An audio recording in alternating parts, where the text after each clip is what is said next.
What if I told you the most recommended exercise for poor leg circulation after 60 might actually be slowing your recovery? I see this constantly as a surgeon. People walk every day, elevate their legs, wear compression socks, and still end up with cold feet, ankle swelling, burning pain at night, and balance that keeps getting worse. This is not coming from a trainer or an influencer. This comes from what I see in real clinical practice when circulation problems are misunderstood and quietly ignored. Poor leg circulation is not just discomfort. After 60, it slows healing, increases infection risk, and in severe cases, leads to amputations. It is also one of the earliest warning signs that the heart and arteries are under serious stress. By age 70, nearly 1 in 5 adults has measurable peripheral artery disease in the legs, and many have no idea it is already happening. Blood pools in the lower legs as arteries narrow, veins weaken, and return flow back to the heart fails. I have watched swelling turn into sores. I have watched balance slip just enough to cause one fall. And once that fall happens, decline accelerates fast. Stay with me until the end, because the number one exercise surgeons rely on most is something almost no one is taught correctly, and it can be the difference between walking strong into your 80s or needing a cane by 70. Before we begin, tell me your name and where you are watching from in the comments, so I know who I am helping. Poor circulation is not just cold feet. That is the mistake that costs people their independence. What is really happening is that blood is failing to move efficiently down into your feet and then back up to your heart. It slows, it pools, and over time it starves the tissues that keep your legs strong and stable. After 60, the system that once handled this automatically starts to break down. Arteries tighten and narrow, veins lose strength, blood begins to collect in the lower legs instead of returning upward. That is why swelling shows up first around the ankles. That is why feet feel cold even in a warm room. That is why burning pain appears at night when circulation slows even more. By age 70, nearly 1 in 5 adults has measurable peripheral artery disease in the legs. Many have no idea it is already there. Surgeons do not guess about this.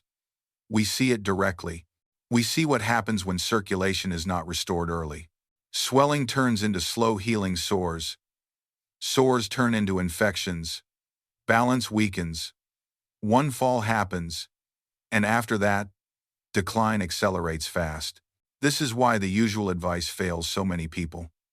Walking more steps does not fix this problem. Elevating your legs does not rebuild the system. Compression socks do not restore what is weakened.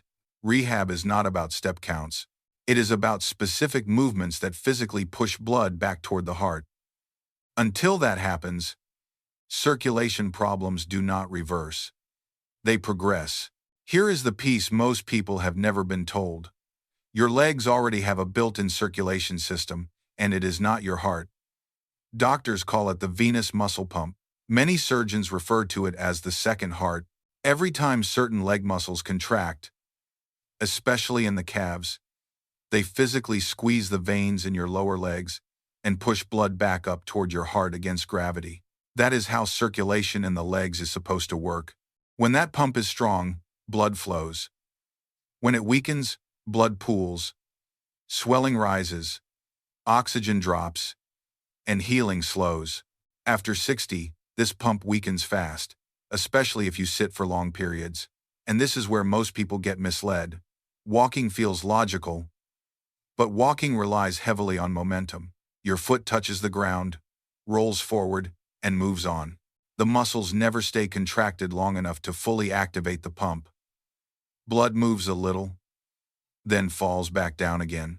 Once you understand which muscle actually drives circulation, the fix becomes shockingly simple. It is not about moving more. It is about contracting the right muscles on purpose and holding them long enough to force blood upward. That is why surgeons and rehab teams do not guess. They prescribe specific movements. In the next few minutes, I'm going to walk you through 5 of those movements, ranked from least to most powerful. Each one builds on the last. And the final one is the exact movement surgeons rely on most to restore circulation after 60. Movement number 5 is called the ankle pump, and it targets what doctors call the venous muscle pump, sometimes referred to as the body's second heart. This is why surgeons often prescribe this movement first after leg surgery, even before walking is allowed, because without this pump working, circulation collapses fast. Your calf muscles wrap directly around deep veins in the lower leg. Every time those muscles contract, they physically squeeze the veins and push blood back up toward the heart. After 60, especially with long periods of sitting, this pump weakens quickly. When it underperforms, blood pools in the ankles and feet, swelling increases, oxygen delivery drops, and healing slows. Clinical studies in vascular rehabilitation show that simple ankle pumping can significantly improve venous return and reduce lower leg swelling in older adults, even without standing or walking. That is why surgeons rely on this movement early. It restores circulation without stressing joints, balance, or the heart. To perform the ankle pump correctly, sit in a chair with your feet flat on the floor. Lift your toes toward your shins while keeping your heels down. Then press your toes into the floor and lift your heels like you are stepping on a gas pedal. Don't just move your feet. Imagine you're pressing down on a car's gas pedal, slow, steady, and deliberate. Feel that tension building in your calf to push the stagnant blood back up to your heart. That is 1 repetition. Move slowly and with control. Aim for 20 to 30 repetitions, 2 to 3 times per day. You can do this while watching television, reading, or sitting at the table. Consistency matters more than intensity. Walking often fails here because it relies on momentum. The foot rolls forward and moves on before the muscle pump fully activates. Ankle pumps create deliberate, repeated contractions that force stagnant blood out of the lower legs. That is why people often notice warmer feet, less swelling, and reduced pressure in fragile veins when they do this correctly. Movement number 4 is the seated venous return lift, and this is where circulation changes start to show up in real life. A 2024 study published in the Archives of Physical Medicine and Rehabilitation found that adults over 60 who performed seated leg lifts with light resistance improved walking speed by 28% and stair climbing ability by 45% in just 8 weeks. Those numbers matter because walking speed is not just fitness. Doctors actually call it the 6th vital sign. When walking speed slows, fall risk rises, independence drops, and lifespan shortens. This movement works because it targets the quadriceps and hip flexors at the same time while forcing your core to stabilize your body. These are the exact muscles that keep blood moving when you stand, climb stairs, or rise from a chair. Walking barely challenges these muscles enough to stop age-related decline. But when the quadriceps and hip flexors contract deliberately, they squeeze the large veins in the thighs and actively drive blood back toward the heart, reducing pooling above the knees where ankle pumps cannot reach. To perform the seated venous return lift correctly, sit tall in a sturdy chair with your back pressed firmly against the backrest and both feet flat on the floor. Slowly lift one leg straight out in front of you, keeping the knee as straight as comfortable. Hold for 2 seconds, then lower slowly without letting the foot drop. Think of your leg like a strong hydraulic lever. Keep it stiff and controlled as you lower it. This constant tension is what squeezes the large veins in your thighs to prevent blood from pooling. That is 1 repetition. Perform 10 to 15 repetitions on one leg, then switch sides. Posture is the detail most people miss. Keeping your back against the chair removes momentum and forces the right muscles to do the work. As this becomes easier, add light resistance using ankle weights or a resistance band. Even 1 or 2 pounds makes a difference. Research shows muscles respond to progressive resistance at any age, and adults over 60 often improve faster because they are starting from a lower baseline. Movement number 3 is the calf pump walk with support, and this is the muscle group doctors rarely test but rely on heavily to preserve independence. A landmark report cited by the National Institute on Aging found that calf strength is one of the strongest predictors of whether adults over 60 maintain independence or end up needing assisted living. Strong calves do more than help you walk. They act as a mechanical pump. Every contraction squeezes the deep veins in the lower leg and forces blood upward against gravity. When calves weaken, blood pools, swelling increases, oxygen delivery drops, and balance reactions slow. That is why this movement matters so much. What makes this exercise different is the pause and the tempo. Stand behind a chair or countertop and hold on lightly. Rise up onto the balls of your feet, lifting your heels as high as comfortable. At the top, pause for 2 to 3 seconds while looking straight ahead, not down. Rise up high as if you're trying to peek over a tall fence. Then freeze at the top like a statue for those 3 seconds. That freeze is exactly when your muscles are working their magic to pump blood against gravity. Then, lower slowly, taking about 3 seconds to return to the floor. That brief pause is where balance and circulation train together. It forces the calf muscles and the nervous system to fire at the same time, exactly like what happens when you catch yourself during a stumble. Start with 10 repetitions and work up to 20 or 25 as strength improves. This single movement improves ankle stability, circulation, and reaction speed all at once. It reduces leg swelling while lowering fall risk, without stressing your joints. That combination is why surgeons and rehab teams prioritize this exercise for fall prevention after 60. But if you think movement number 3 is effective, the upcoming movement number 2 is the golden key that orthopedic surgeons consider absolutely mandatory for anyone over 75. It targets the exact predictor of physical decline that most people and even some doctors completely overlook. You won't want to miss how this next hold forces your circulation into overdrive. Movement number 2 is the single leg circulation hold, and orthopedic surgeons consider this essential for anyone over 75. Large population studies referenced by the National Institutes on Aging show that the ability to stand on one leg is one of the strongest predictors of future falls, mobility loss, and rapid physical decline after 60. Adults who fail simple single-leg balance tests are several times more likely to experience serious falls in the years that follow. This is not just about balance. It is about circulation under sustained demand. Every time you stand on one leg, the calf, ankle, hip, and core muscles must contract continuously to keep you upright. That sustained contraction creates a powerful muscle pump effect, especially in the calves, forcing blood upward instead of allowing it to pool in the lower legs. This is time under tension, and walking cannot replicate it. When you walk, you are only on one leg for a fraction of a second.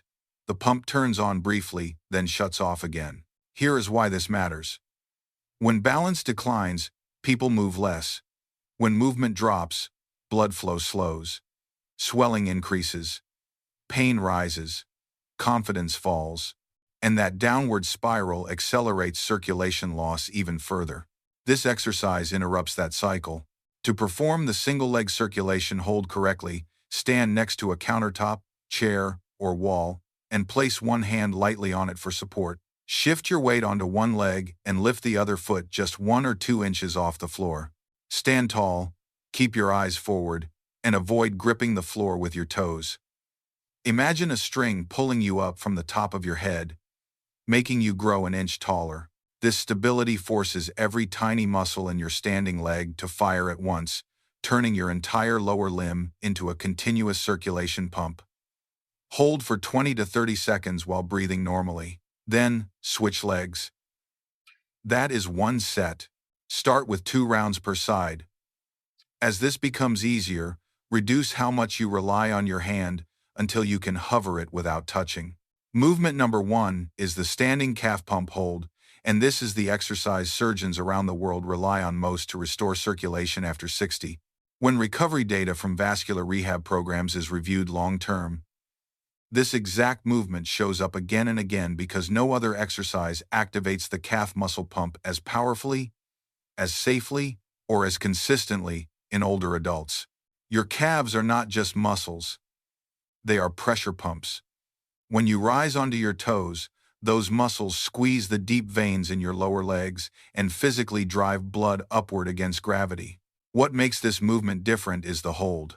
The hold keeps the pump engaged long enough to overcome pooling, swelling, and sluggish return flow. Without the hold, blood moves briefly and then falls back down again. This is why walking cannot compete. Walking turns the pump on for a split second, then shuts it off.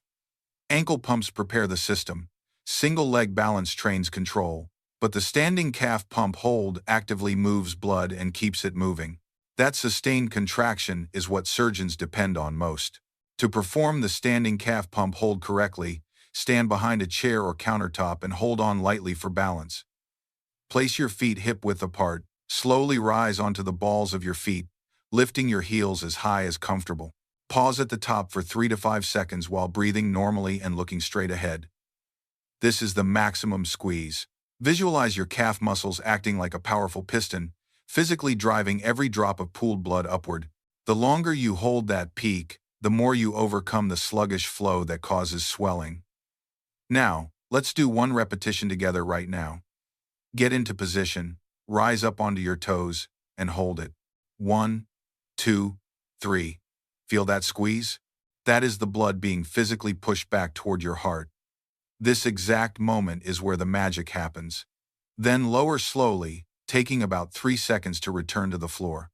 That is one repetition. Start with 8 to 10 repetitions and gradually work up to 15 or 20 with full control. This exercise places minimal stress on the joints and is safe even for people with arthritis or balance concerns when done with support. Clinical rehab data consistently shows that seniors who master controlled heel raises improve circulation, reduce swelling, increase walking endurance, strengthen ankles, and regain balance confidence all at the same time. That is why this movement sits at number 1.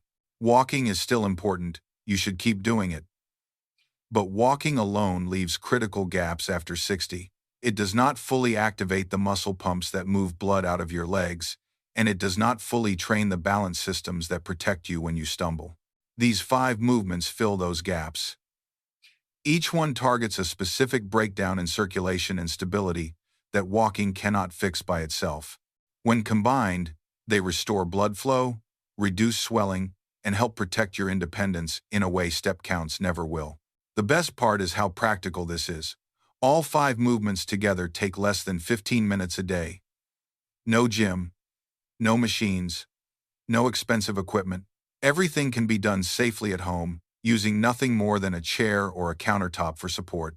Now I want to hear from you. Which exercise surprised you the most? And which one are you starting today? Leave a comment and tell me. We read every single one.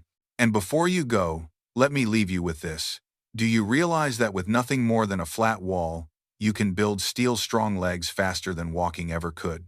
Click the next video to discover the one wall-based exercise surgeons now say changes everything after 60.